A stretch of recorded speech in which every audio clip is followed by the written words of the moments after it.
What the fuck is going on a Tuesday night? Oh, I know. It's time for another edition of The Underground with yours truly, the Big Bad Devil Daddy Reaper. And tonight I got a wonderful special for y'all out there in Three Witches Land.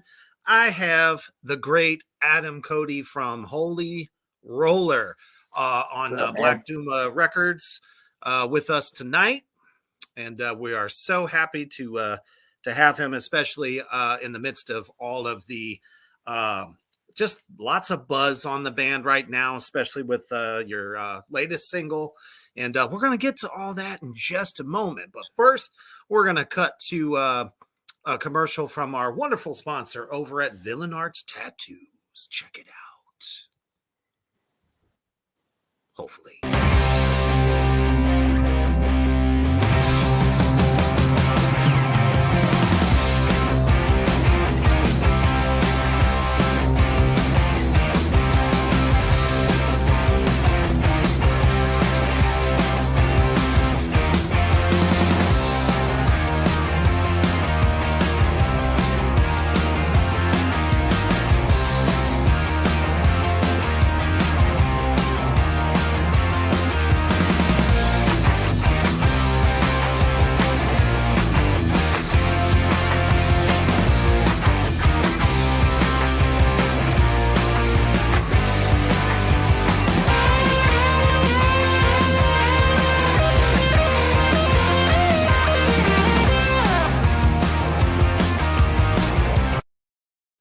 That's right.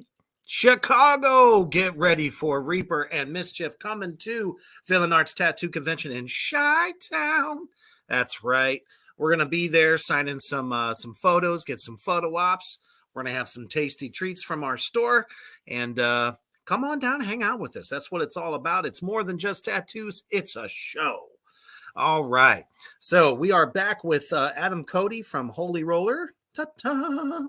What's up, man? He's alone, but here's the rest of the peeps. Oh, yeah. That's right. And the latest album is Swimming Witches. And that's a very, very nice vinyl that you are getting ready to drop, as I understand it. Yeah, that's right. March 10th, it's coming out on Black Doom Records. The album is available now for digital and CD on Black Doom Records. And nice. Yeah, man. So we're just doing pre-sales right now, just trying to get the word out about the vinyl. Hell yeah. Guys got any shows lined up currently? Yeah, actually next week, man, we're going to be the 14th. We're playing in Charlotte with Nebula and the Atomic Bitchwax. Yeah. I mean, that's one thing about Doom bands, man. The best fucking band names ever. Yeah, dude. Yeah, the Atomic Bitchwax.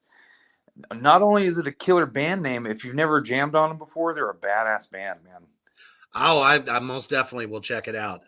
Between my viewers and the artists I have on, I always get to find out about all the tasty new bands out there that I don't get to hear too much about unless there's a lot of press on it. But that is what the underground is all about. The best in the fucking underground for artists of all types, bands, actors, especially indie horror.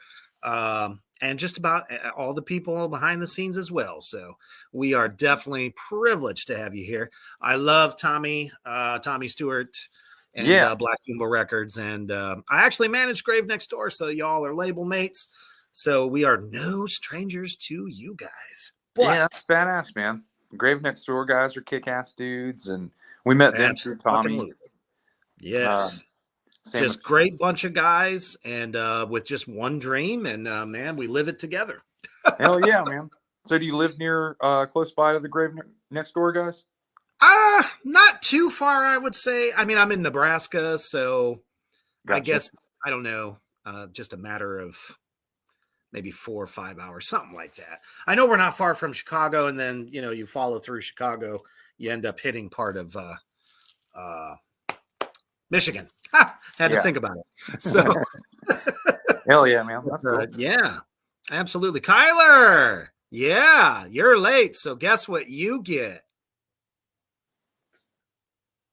Hello. That's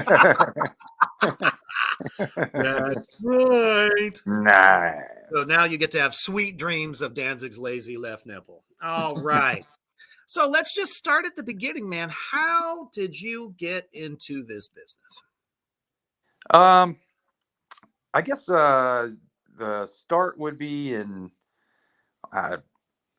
late middle school. I started a punk band with some of my best friends. Yes. And yeah, it was all about. We were all listening to the Misfits at that point. Yes, yes. I loved the Misfits. I loved AFI and Black Flag and Minor Threat. I liked all the old like heavy stuff, but I also liked the Punkorama, Epitaph Records, punk rock stuff too. Hell yeah. But yeah, man, after that, I started a band with some of the same people, and we started playing kind of hardcore and metal and death metal, and we started this band called Glass Casket when we were all 16 and 17. Damn. And now, what year was that? That was 2003. Oh, okay. Yep, I'm still old. Yeah. That was like our very first, we got picked up by a subsidiary of Century Media called Abacus Records. And basically they put us on tour with Between the Buried and Me. And we put out 2 albums. And, I basically dropped out of school and kind of just kept chasing the dream. I got offered to fill in for a death metal band called Vehemence shortly after that band broke up, and I did that for a few years, and man, it just spiraled out of control. How did your parents feel about that? Were they supportive? They were really supportive. Nice. Yeah, they were really supportive. It's just like, oh, you gotta get that diploma. You gotta have that fallback plan.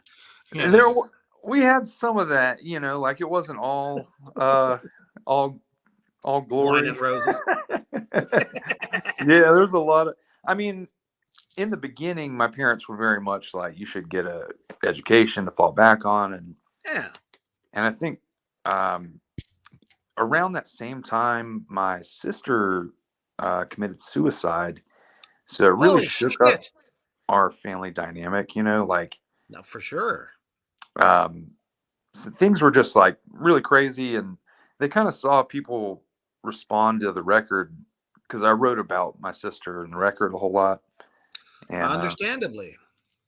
And yeah, I mean, I think they saw people respond to it a lot, so they really encouraged.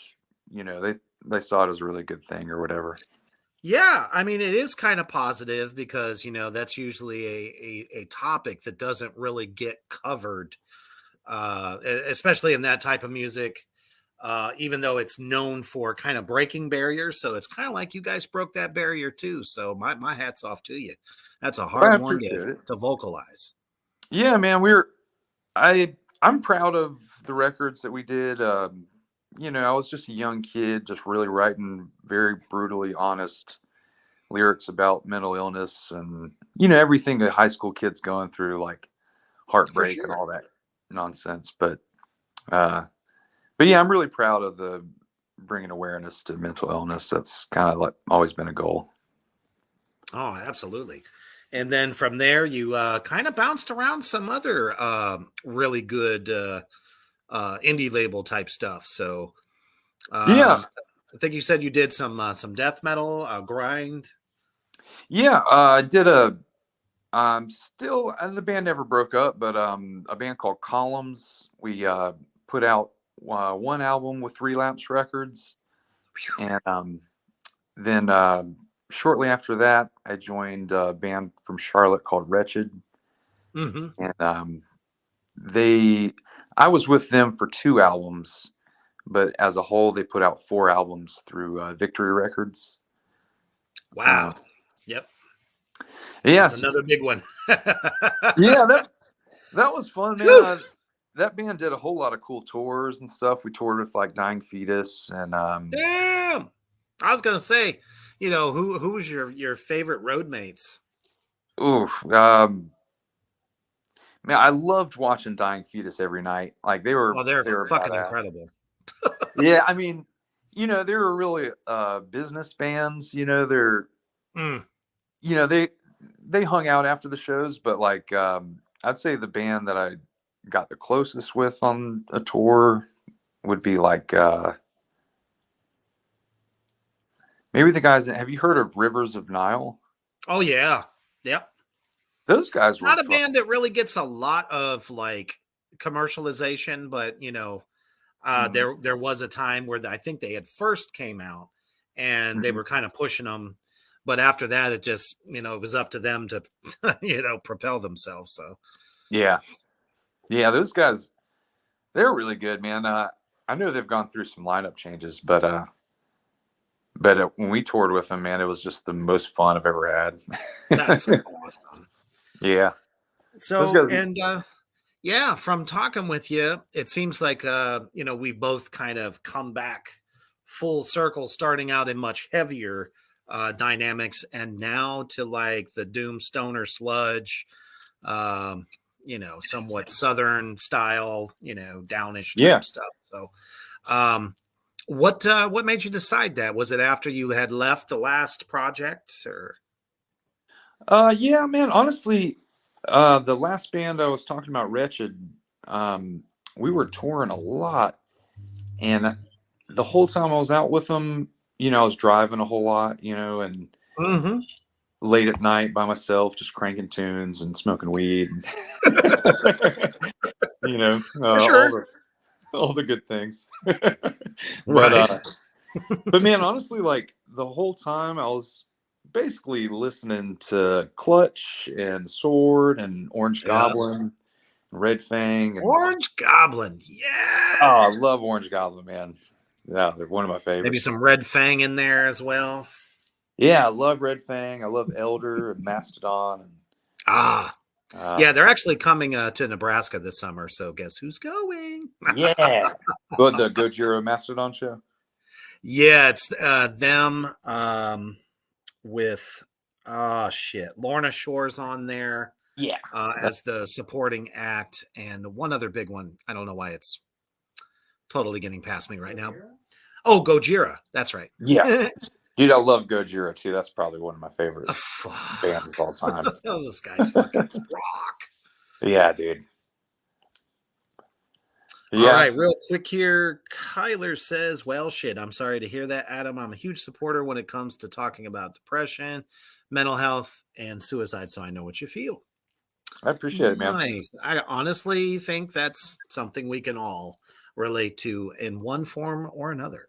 Yeah, dude. Yeah, everybody honestly deals with some level of, mental illness or mental distress. Like, you never, whether it affects you or not, or whether you have it or not, you know.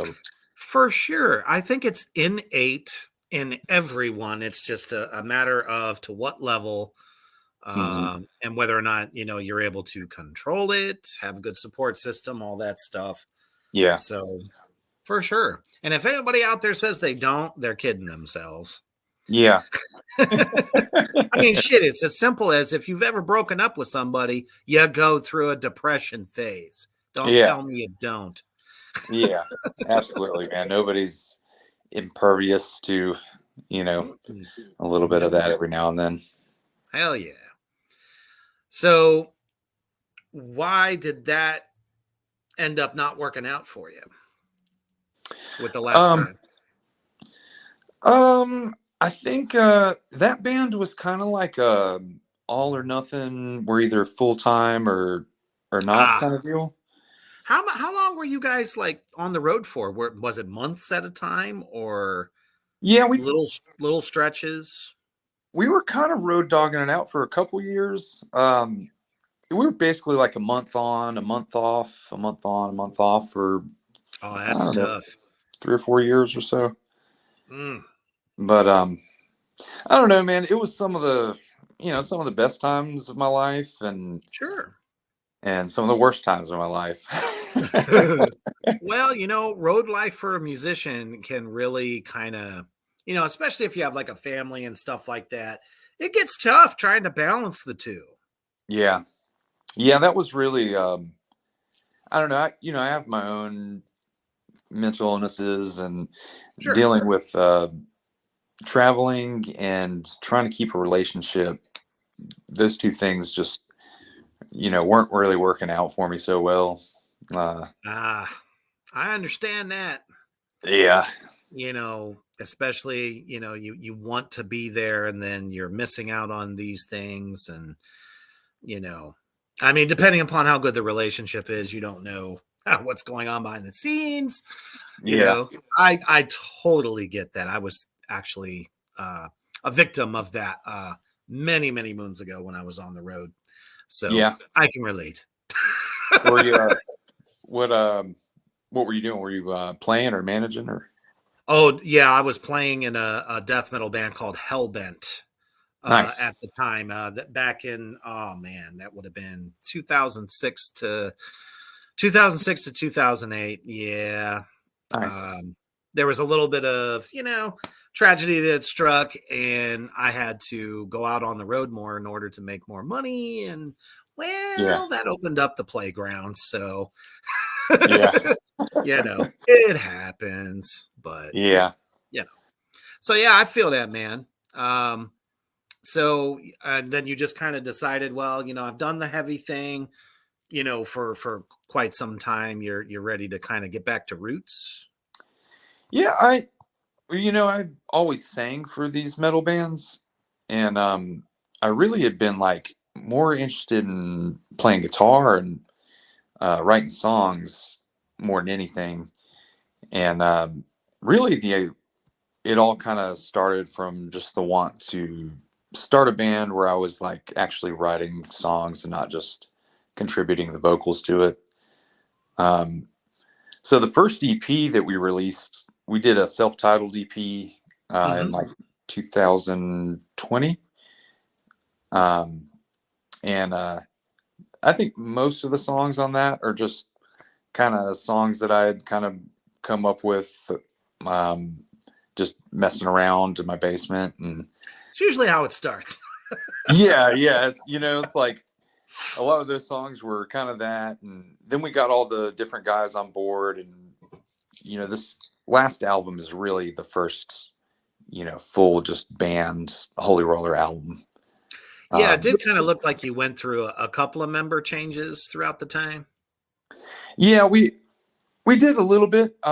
We've always had the same lead guitar player, but we've added a third guitar player to the mix.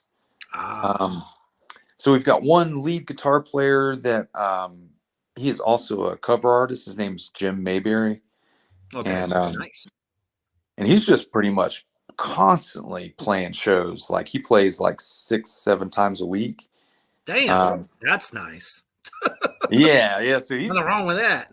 yeah. I mean, he's busy as hell, but sometimes like when he can't play a show, we would ask our friend Steve to fill in for him, and we kind of got tired of being like asking him to fill in and just ask him to join the band. Uh, Hmm. so Makes sense. we're just rocking as a 5 piece, and if everybody can make the show, we play it as a 5 piece, and if not, we can play as a 4 piece still, kind of. Yeah, I mean that just even thickens up the riffliciousness that much more. Dude, it's intense. Like we're we're trying to like learn how to balance it out so we're not all playing the same exact riff. Um, Sure. And that's something that you could only usually achieve in the studio. So to be able to achieve that live without, everybody that cheats nowadays with backing tracks, that's great. Yeah. Yeah, man. That's right, folks. Don't be fooled. Just because it sounds like the album live, there's a lot of backtracking going on. Oh, yeah. Yeah, Cheaters. Yeah. Tyler says, do you have a favorite riff? Favorite riff? I'm assuming it's one of your own. I got my pick. So, actually, I'm gonna have to pick one of Jim's riffs. Actually, it's the intro riff to the Deuce. Okay. Yep, I was just listening to that prior to you coming on tonight. Sweet, man. So fucking thick. Yeah, man. Yeah, it's just a dirty Southern. Just reminds me of Clutch, honestly, when it comes in. Yeah. And the Sword has a lot of moments like that too, I think. Yeah. Not to mention the bass, man. The bass. Yeah, you guys get it. The bass should be right out there in front with you. The fact that they're digging on the same riff that the guitar is doing, so good. Yeah, dude. Our bass player he's an awesome dude, man. Now, does he pick or does he walk it? I believe he picks. I could be wrong. He's achieving that with a pick. Holy crap! That's awesome. I could be totally wrong about that. I'm having to think now. Oh Lord! Next time in practice, you're like, "Hey, how are you playing that damn thing? How do you slap that thing?" Dude, I love it. It's funny you say that the bass rocks, because we just posted the video for the song "Atheist Prayer." Yeah. And the very first comment was, "I can't hear the bass." What? Shit. Yeah. I mean, the first time I heard you guys was on Spotify, and it just, then again, it's like, I don't know. Do people actually look for it? Because I just kind of went into it with an open mind, because you never know how the mix is. Every producer's different. And it's like out at the forefront, I could hear all the notes, all the bass tones that are, going into the riff that you guys are jamming on. And it's like, holy shit. That's some Geezer Butler stuff. Yeah, dude, that's Jason Kincaid is our bass player. And Jamie King was the producer for that album. And man, he's so good at getting bass tone. Like, that's cool you notice that, because we're all really proud of the bass tone on it. Oh yeah. And do I detect a little bit of fuzz on it? I'm pretty sure he's using a little bit of overdrive on it. It's like just the right amount. It doesn't like overpower. To me, it's just it just really fits with the riffs very well. Fuck yeah, thanks, man. Oh, I'm sorry. Can I say cuss words on here? I mean, I curse all the time. I've cursed probably 20 times since we've been live. So.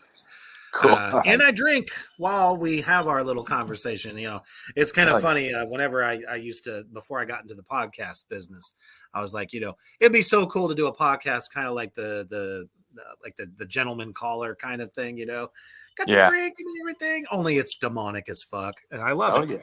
Yeah. Fuck yeah, man.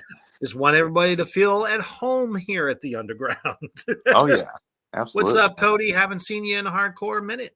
All right. That's his first name. I probably tripped you up there. Yeah, I don't know if you can see the comments coming through, but no. Oh, sometimes. Sometimes? Okay. Mm-hmm. I always forget what it's like being on the other end on the phone. So. Yeah. Yeah, every now and then they come through. Kyler says yes. Cursing. Yes. Nothing wrong with that. Hell no. All right. Let's see. Before we get into the next segment, we're going to take a quick commercial break. And I don't think my producer knows that I uploaded it, but we have a very special interview coming up on this Sunday on the Underground, featuring a very celebrated death. Let's see. Some people say they're death grind. Some say they're gorecore. All I know is I fucking love cattle decapitation. Let's check it out real quick.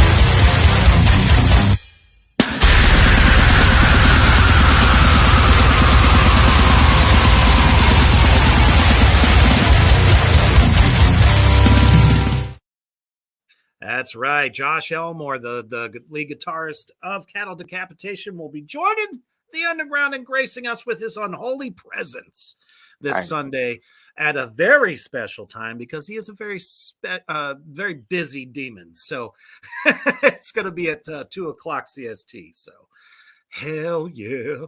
All right. Anywho, so we are back with Adam Cody from Holy Roller. Let's talk about that video. I absolutely thought that video, fucking hell, John. All right, he says, is it a battle of the beards tonight on Reaper's Underground? I don't know. Actually, I just trimmed mine a little bit because it was getting crazy.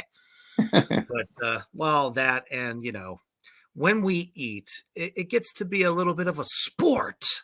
Dude, yeah. What can the beard catch? Dude, I'll show you. I got to tell you this because this changed my life. Are you a cereal fan? Yeah. All right, man. I eat my late night cereal. I get ripped, eat my Captain Crunch before I go to bed. And I swear to God, this is saving me because I hate getting the milk in my beard, man. It gets on my nerves so bad. Oh, it's awful. Do a little of this. Eat your cereal. You're good. I've done that very thing. That is definitely the easiest way to keep your flavor saver from catching the flavor. I just kept dipping because I sit on the couch and eat, and I kept dipping my beard in my cereal bowl. Oh man. Nothing like a few, floaties hanging around in there as you're eating your stuff. Not to mention, I mean, for me, it was eating pancakes and syrup got on my beard. Oh, that's terrible. And it turned to instant crust. That is terrible. Horrible. So I'm like, I got to protect it at all times. That is rough. Dude, I just saw the ad for Cattle Decapitation, and I toured with those guys for a short stint. Holy shit. So Josh? Yeah, not very well. Like the tour. Do you remember the tour where they were on tour with 6 Feet Under and they got in a fight? Okay. I think I heard something about this. The two singers, the singer of Chris Barnes and Travis of Cattle Decapitation. Chris Barnes? Mm-hmm. Was he fronting Cannibal Corpse at the time? No, this was with 6 Feet Under. Oh, okay, the other band. Yeah, I wasn't sure which one. Yeah. But yeah, it was us, Wretched, Cattle Decapitation, and 6 Feet Under. And we played, I think it was like a week of dates that we played together. Mm-hmm. And then the two singers got into an altercation, and they left the tour for the rest of it. But and of course it had to be the two singers, right? Yeah. I think there was some kind of past beef. I don't really know the full story. But yeah. How fun. I think I'll try not to bring that up this Sunday. Well, honestly, I think Cattle Decapitation was like killing it. They had just put out the name 2 albums ago. Okay. Did it have forced gender reassignment? I think so. The one that was before Death Atlas. Yeah, it had to be that one because that's when they suddenly became a phenomenon because of the video. Dude, well, that album is just so good too, man. Like, I was always a fan. Don't get me wrong, but it was the fucking video that suddenly everybody in the world took notice. Was like, they just topped Cannibal Corpse. Yeah. Well, dude, it was so good, man. I still Oh yeah. am just such a huge fan of those guys, man. That's why I jumped at the chance because one of our hosts that are with me and Genghis on, I think we're on Sunday nights now. It's called Tracks from the Damned. Human the Hoof Beast happens to know Josh and was able to get him on board to do it. So it was like, oh yeah, jumped at the chance. Fuck yeah. Hell yeah, dude. Awesome. So yes, we're talking about the Atheist Prayer video. As I was trying to say before I went off on a damn tangent somewhere. That's my fault. Happens. It's all right. It happens all the time. I couldn't think of a better way to do it. You know, it's not overproduced. You're not in a, what is it with, you know, all white walls, all white everything. And then there's the band wearing all black and rocking out. No, you guys are in your natural habitat. Yeah, dude. At a fucking live venue. And I like how you introduced it because somebody had asked you, so what's the name of the band? And you guys go Holy Roller, and then bam, kicks right into the tune. I was like, that's fucking sick. And then cuts to you guys doing live performances. Who shot that? Chad Perry. He is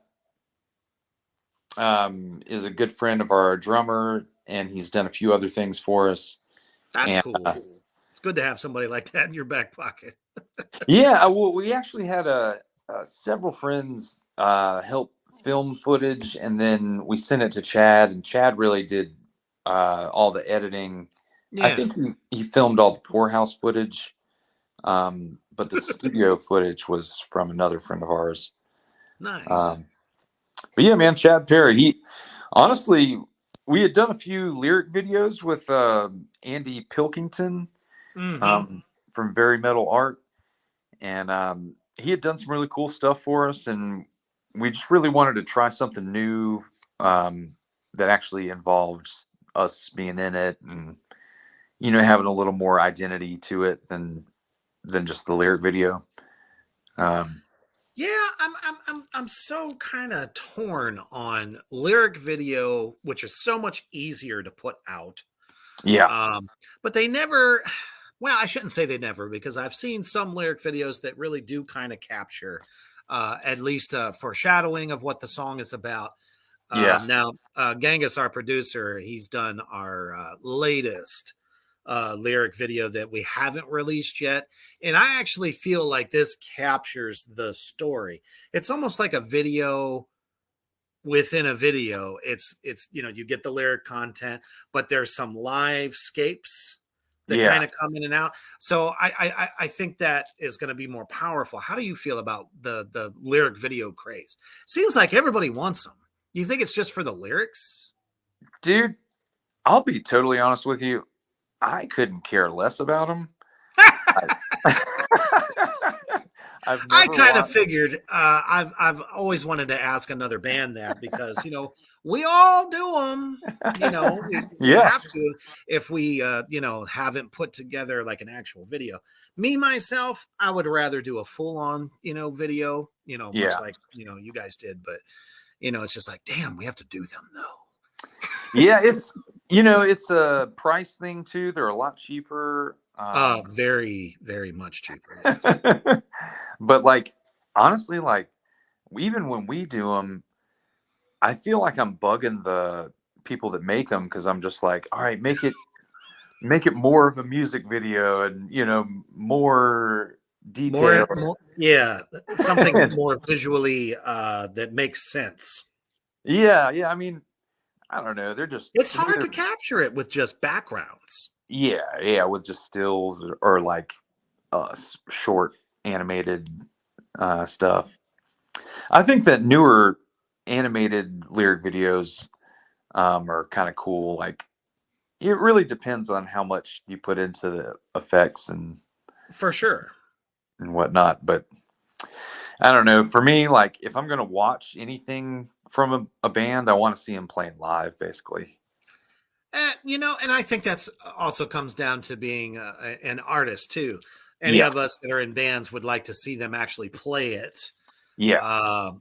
Versus the whole pantomime thing and, all that stuff. But it's nice to see live footage. And that's one of the things I loved about Early Danzig. Like for that very first Danzig record. Sorry, Kyler. Sorry to bring that black eye up for you. But, that whole first record, all their videos were them playing live. So it was like you could feel the energy behind the tune and just really kind of like get in deeper with it. So the fact that you guys went with that, because a lot of people nowadays that they don't do that, they're not trying to capture the live medium. So that's why I was like, yes, I had to clap. Hell yeah. Thanks, man. Yeah, we really wanted to do that. Like, even we talked about doing just a normal music video. And we kept coming back to, well, let's cut back to clips of us playing live. And then ultimately it just became like, oh, let's take all this footage we've got from the studio and a handful of shows and put it all together and see what we can come up with. Yeah, absolutely. Not to mention, it is a kick-ass tune. Thanks, man. And as I remember recently, you guys posted that it got a pretty damn good review. I forget who the hell it was, though. God damn it. I have to repost so many things throughout the day, so it's like so much shit gets missed. But no, man, we had some cool write-ups, like Metal Sucks had a cool write-up about it. Absolutely, yeah. I think so. It looks like you guys you got some, like I said in the beginning, you got some serious buzz going on. I'm surprised though that The Deuce on Spotify is killing Atheist Prayer so far. I mean, don't get me wrong, it's a great fucking tune. But I think the Atheist Prayer just hits so hard, Thanks, man. It's one of them tunes that you can really identify with, whether you're an atheist or, whatever your spirituality, if it's not conventional. Yeah. I wrote the book on that. Yeah, I mean, really, it's the idea of the song title is just that, everybody, when they're close to death, at least in my experience, like, I'm not religious, but the handful of times that I've almost gotten a bad car wreck or anything like that, the first thing I do is start praying. I think we're almost kind of like, it's just an innate thing for us to do. I don't think it's even as a Satanist or a Viking, we all talk to our chosen deities and things. So it's like, it's universal. It's not just a Christian thing. But I definitely agree with that, though. Yeah, that's when you feel like you're about to check out, you start talking to whoever. Yeah. Hoping that somebody in the darkness hears you. Yeah. It's just that, like, I think it, like you said, it's ingrained in us to not want to be alone. And it's the fear of the unknown. And yeah, exactly, man. But I think it's good to step outside of that. And it definitely is. And to look at it, some people, I don't know. And like I said, I'm ancestral Viking to Germany and a little bit of Scandinavia. So it's like, they never feared it. They welcomed it, as long as they're, they the only thing was they felt that they couldn't, go into Valhalla without their weapon in their hand. So it's like, that's brutal. That's pretty heavy. I wish we could be like that, but we come from a different time where everything just seems surreal, unreal at the same time. And then that not knowing that you could check out at any moment is just kind of frightening. Yeah, man. Oh yeah. So that's why I feel like this song really does kind of hit hard, hit home for most people. And y'all can find this awesome tune as well as the rest of Swimming Witches on Holy Roller on Spotify. It's Holy Roller together, not separated. Let me just say that. Very important. Thank you for clarifying that one, man. You 'Cause we're know, I can't tell you how many times that, even when I was in Black Tar Superstar, they're like, "Oh, I can't find your Spotify." That's because the entire name is pushed together. There's no spaces. Stop yeah, it. yeah, man. Yeah, there is a Holy Roller. There's another Holy Roller, but it's 2 words. Ah. Mm-hmm. And it's slightly different. I think they're kind of like a folky alternative folk. As I understand it, it's who's ever signed to a label that basically has dominion over the name, Yeah, yeah. The especially way, since anybody can, get a distro kid and all that stuff these days. So that yeah. has to be the way it gets separated, because I ran into that with Iron Serpent. But, that band broke up in like 2014, and Mhm. we're live and on a label. So it's like, Yeah, we own it now. yeah, I don't give a fuck yeah. what you say.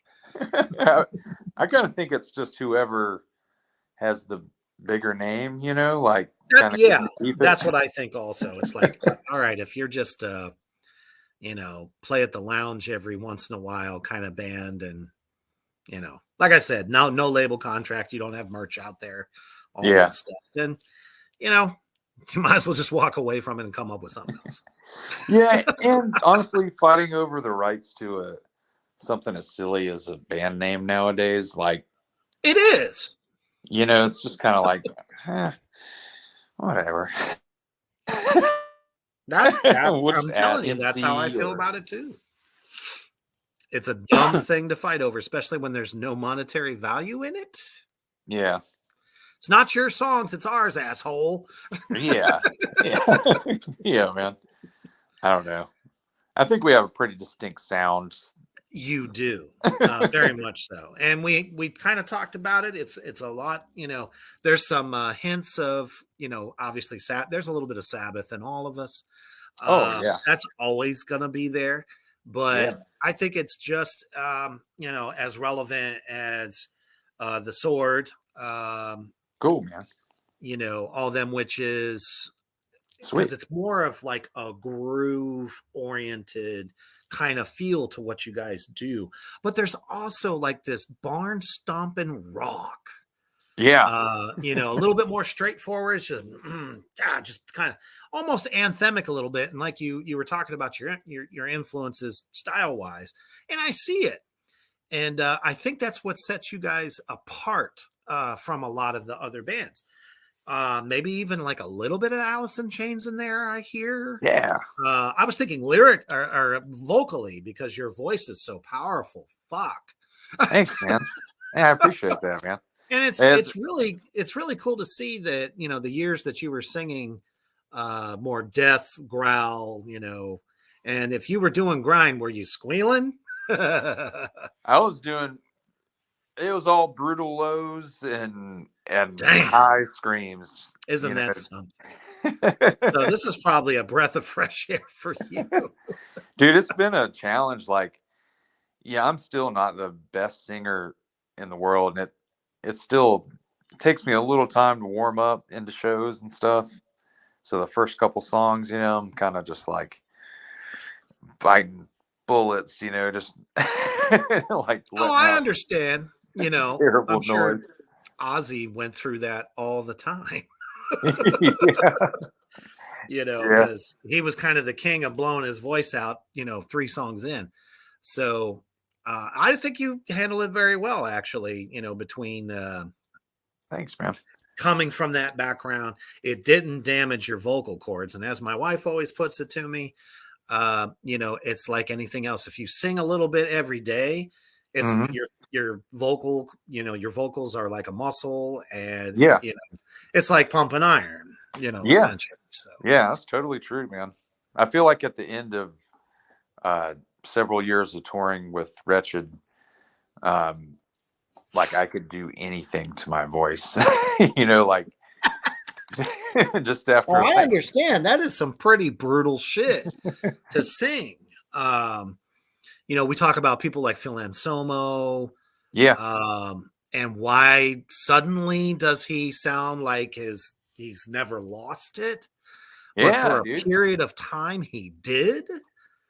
I think It kind of throws up the conundrum of, are they using a vocalizer on him? That thing that, not necessarily an auto tune, because you can yeah. sniff that shit out like it's nothing. No, But yeah, like I just know what you're talking something about. to help him reach the pitches, or did he just fucking start really woodshedding those songs again? I honestly, I would be shocked if they were using like some kind of pitch corrector. Yeah, I'd be shocked too, especially since a lot of it's screaming. Yeah, yeah, but I mean, it is possible, you know. But I honestly kind of think he's just in better health. Like this is just my guess. I Yeah, have no yeah, idea. I can definitely, yeah, I could say that also. Sure, after you get off all the drugs and all that, and Yeah, you're eating you well, know. you're eating healthy. But at Yeah, 54 to be able to sing those Pantera songs, it's like, fuck.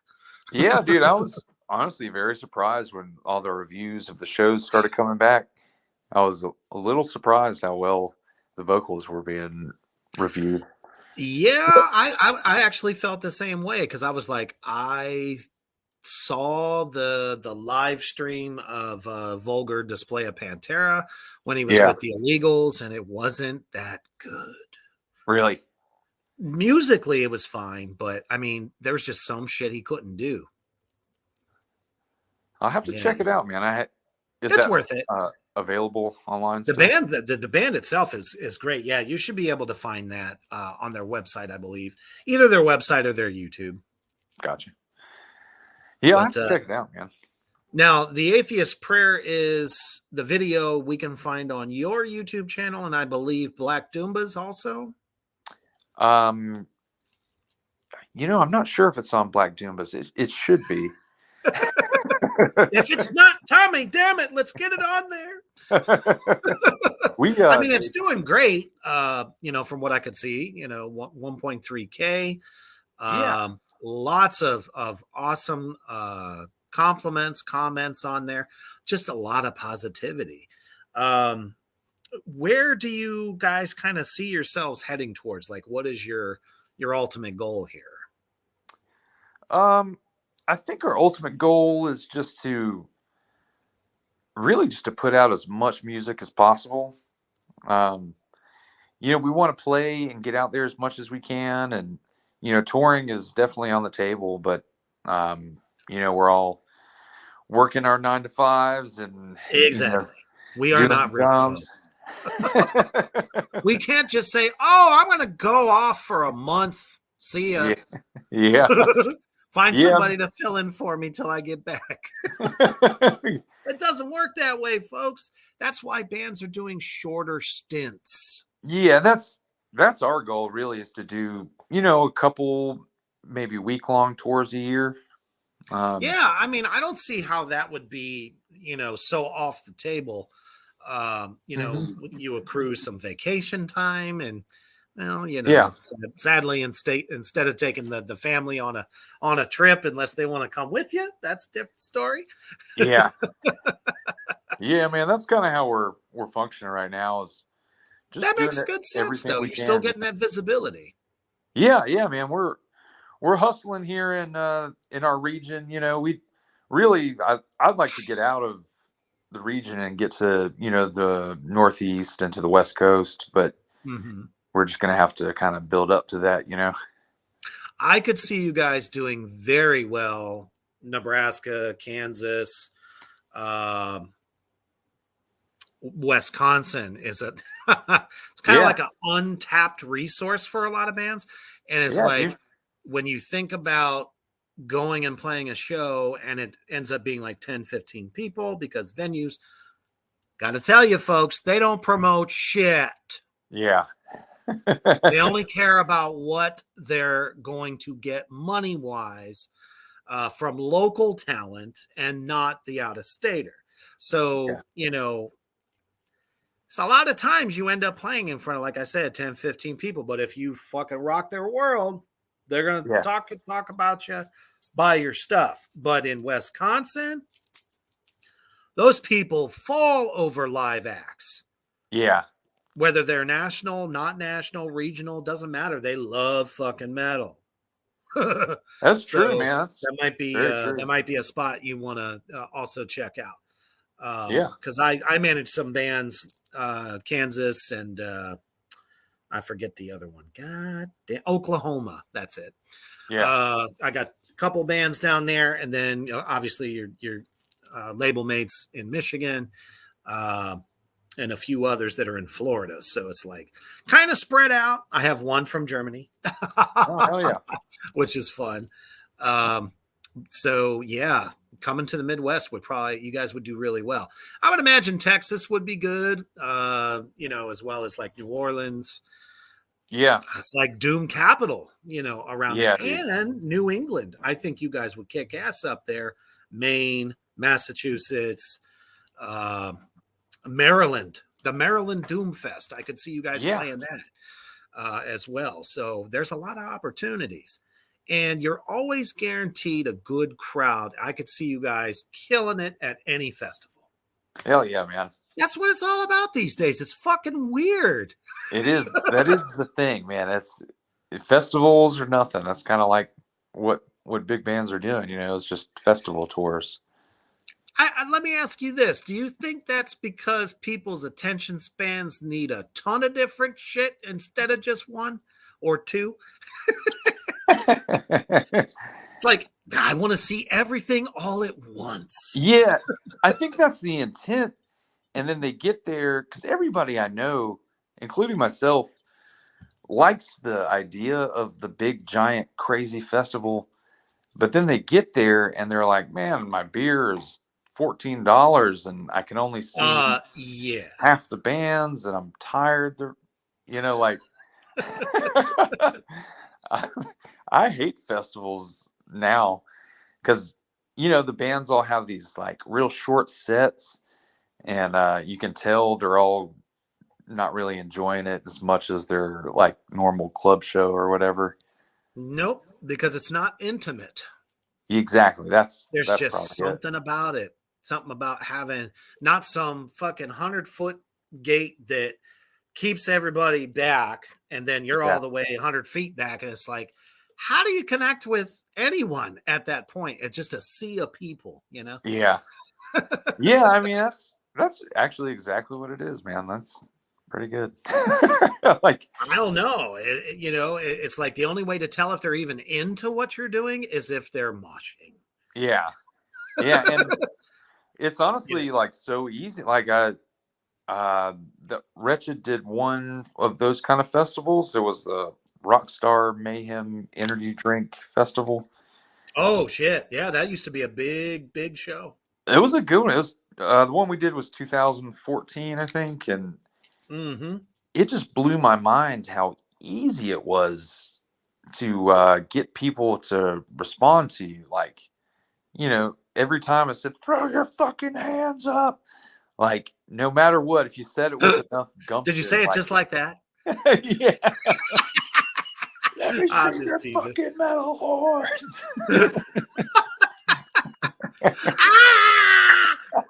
Dude, people just go bonkers, and it's really fun. But you're right about the like disconnect of like, the big barrier and the security guards and all that kind of crazy stuff. Yeah, I mean, at one token, you don't want somebody running up on stage while you're doing your thing.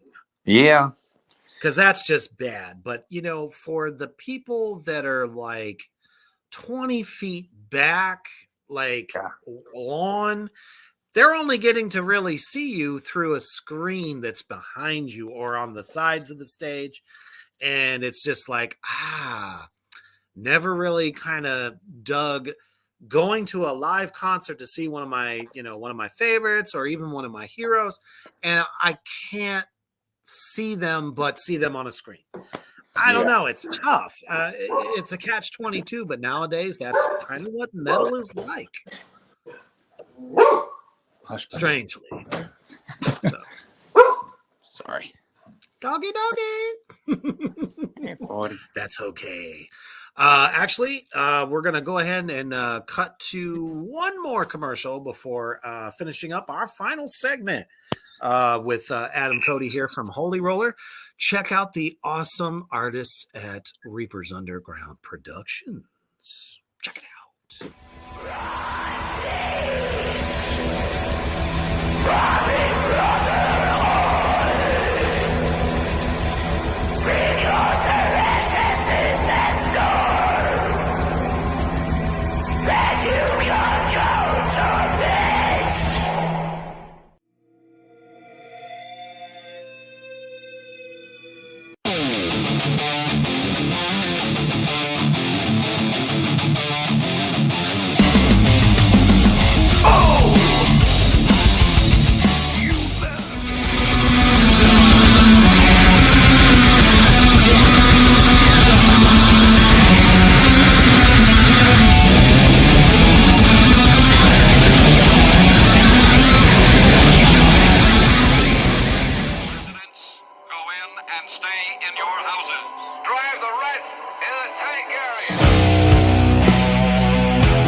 Where darkness resides, hopes and all the dreams know there to die.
That's right. Reapers Underground Productions Management is more than just a management company. Whether you just need a lot of social media promos, advertisements to get you out to bigger reaches, or if you're looking for booking as well, I'm the guy for you. If you think you have what it takes, check me out.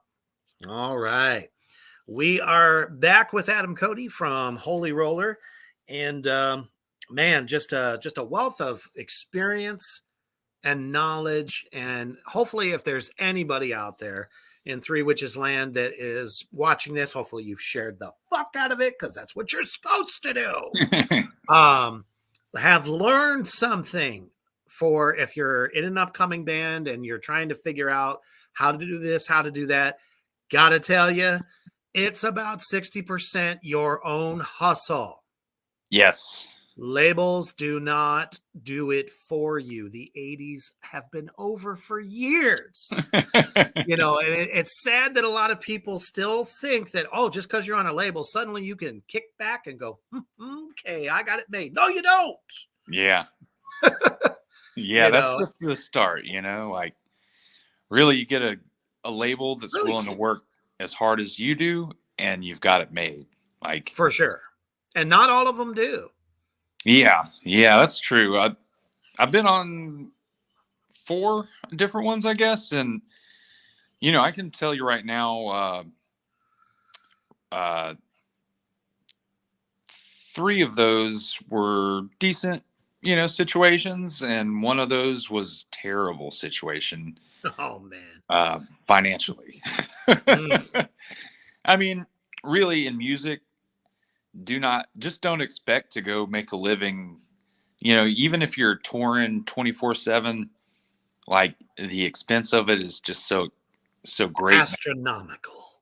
It's crazy, man. Like in my opinion, focus on your music, you know, focus on your reach and what you can do from where you're at, and don't focus on touring so much, because sometimes that can just break your band up, before it's even started, really.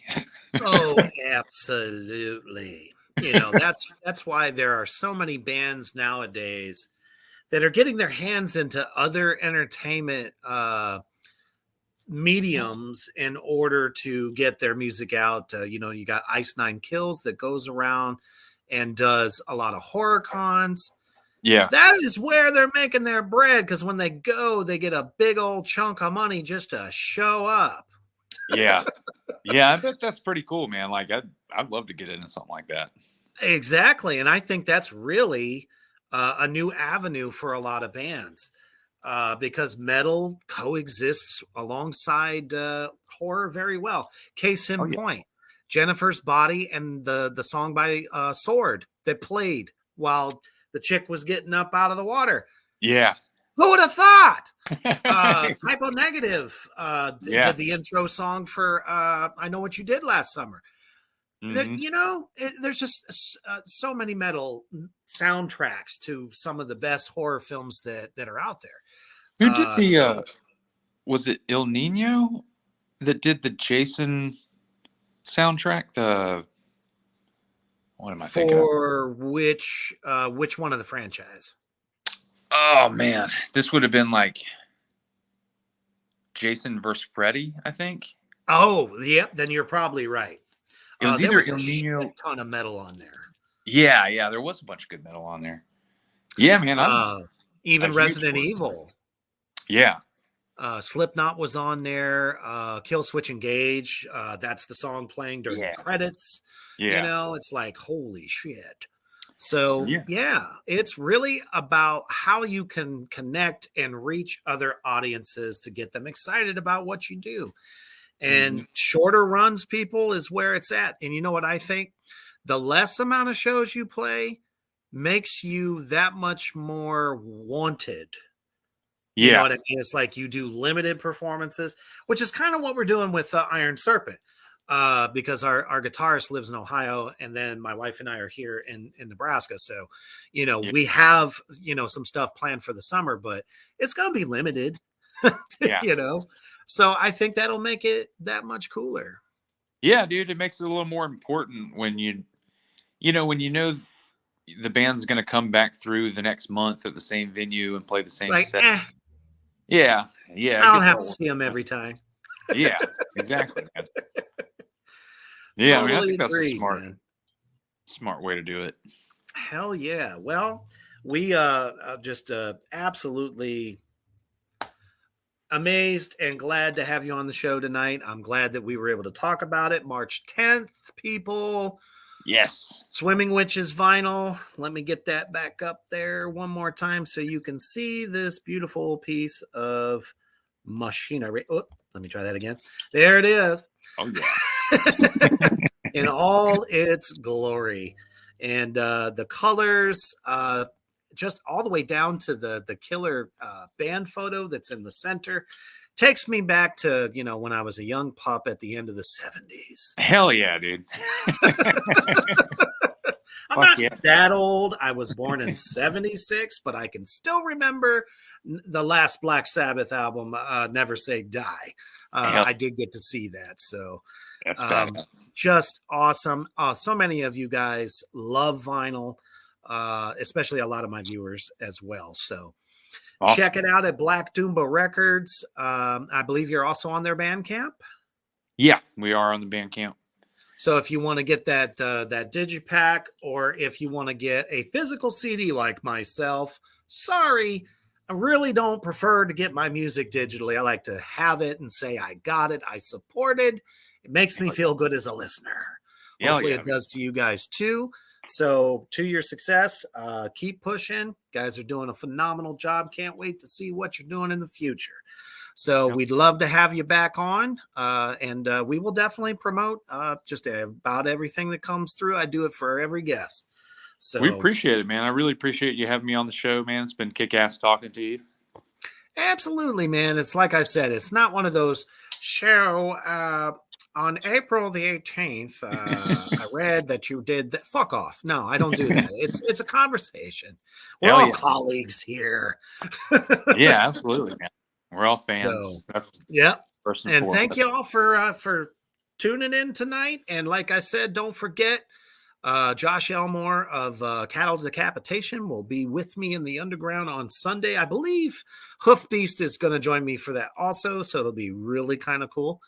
And absolutely. And as you're turning in for the night and you got what is it, Wednesday, the hump of Wednesday, the morning grind, just always remember when you wake up to stay heavy.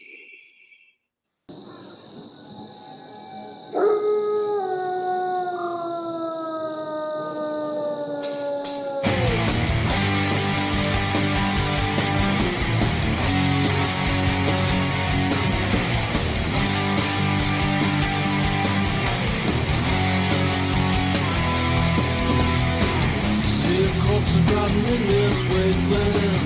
Left with some bleach the bones.